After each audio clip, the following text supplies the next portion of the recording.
Welcome to the Slop Temple. We pray this video helps. You start by preparing the camera and lens so the process is reliable. First, remove dust from contacts and ensure battery health so you don't lose power mid-shoot.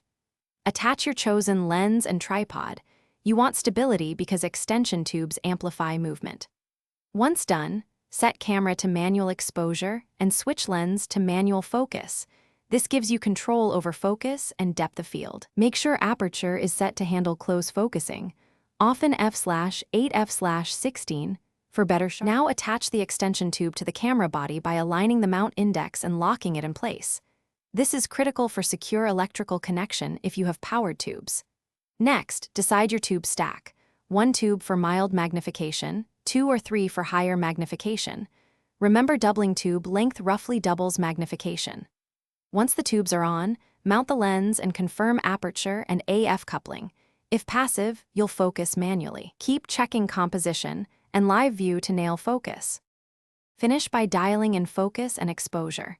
Use live view at 100% and focus peaking or small focus steps for precise plane placement, and consider focus stacking for depth. Then adjust exposure because extension tubes reduce light.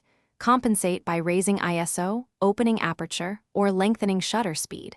Use a flash or LED to preserve shutter speed when needed.